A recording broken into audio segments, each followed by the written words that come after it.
दिल्ली सरकार की, देखो जब आदमी जीत जाता है ना, मेडल ले आता है, तो सारे कोई कुछ इनाम देता है, कोई कुछ इनाम देता है, कोई कुछ इनाम देता है।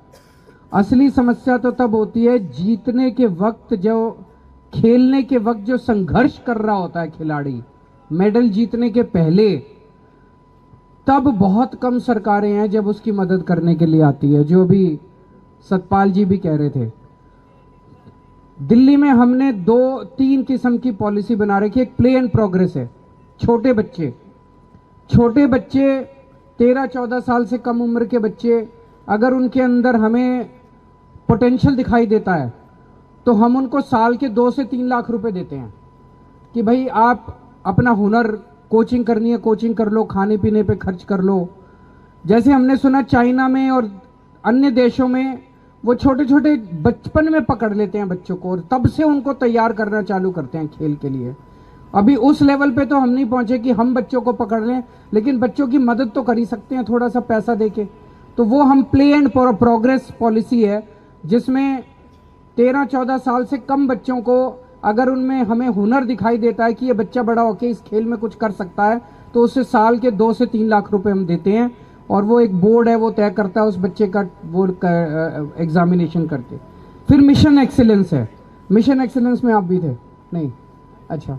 मिशन एक्सीलेंस है। मिशन एक्सीलेंस है जिसमें जो नेशनल लेवल पे खिलाड़ी होते हैं, नेशनल लेवल पे अगर कोई मेडल ले आता है तो उसको तैयारी अंतर्राष्ट्रीय स्तर पे या राष्ट्रीय स्तर पे फिर और अपना वो सुधारने के लिए 16 लाख रुपए उसको साल के दिए जाते हैं, ताकि वो अपनी कोचिंग कर सके, अंतर्राष्ट्रीय कोच रखना है वो रख सके, तो 16 लाख रुपए उसको दिए जाते हैं। जब मैं पहली बार चुनाव लड़ा था तो गांव देहात में जब भी जाता था, एक सबसे बड़ी डिमांड होती थी, जी सबसे ज्यादा खिलाड़ी हमारे गांव देहात से निकलते हैं, लेकिन गांव देहात में खेलने की सुविधा बहुत कम है।